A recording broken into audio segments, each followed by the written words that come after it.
21শে জুলাই সমর্থনে পূর্বস্থলী 1 নম্বর ব্লকের নসরতপুর অঞ্চল তৃণমূল কংগ্রেসের উদ্যোগে হাটশিমলা পথের সাথী থেকে সমুদ্রগড় রেলবাজার পর্যন্ত মিছিল অনুষ্ঠিত হলো।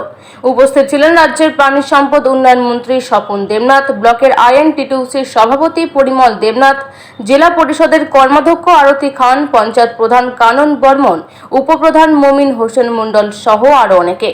এদিন মিছিল শেষে সমুদ্রগড় রেলবাজারে পথসভা অনুষ্ঠিত হয়। এই পথসভা শেষে প্রায় 100টি চারাগাছ বিতরণ করা হয় অরণ্য সপ্তাহ উপলক্ষে। 98 সাল মমতা বন্দ্যোপাধ্যায় আন্দোলনে ডাক দিয়েছে। 93 সাল 1993 সালে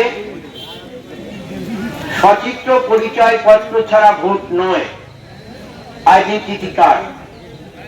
আর কি বলেছিলেন যে আমি অত্যাচারী বাম জমানার অবসান চাই, উন্নয়ন স্তব্ধকারী বাংলার যারা সরকার তাদের অবসান চাই, আমি বাংলার উন্নয়ন করতে চাই। এই দুটোকে সামনে রেখে তিনি রাইটার্স অভিযানের ডাক দিয়েছিলেন।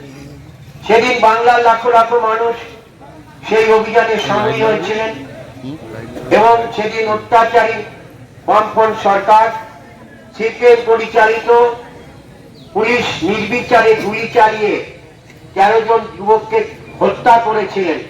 সেই 13 জন যুবকের রক্তে কলকাতার রাজপথ রাঙিয়ে গেছিল।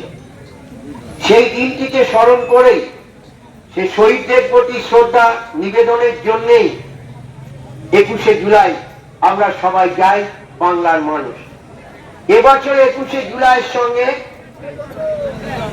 যেন এই লোকসভা নির্বাচনে তৃণমূল কংগ্রেসের যে ব্যাপক সাফল্য, যেটা হয়তো নসরতপুরে আমরা নাও পেতে পারি, নসরতপুরে আমরা হাঁটতে পারি, কিন্তু গোটা বাংলায় বিজেপির যে অপপ্রচার ছিল যে তৃণমূল কংগ্রেস 10-12টার বেশি আসন পাবে না, এক্সিট পোল সংবাদ দেখাতো, কিন্তু সমস্তকে ধূলিসাৎ করে দিয়ে তৃণমূল কংগ্রেস 29টি আসনে জয়লাভ করেছে বিজেপি 12 থেকে ছেড়ে।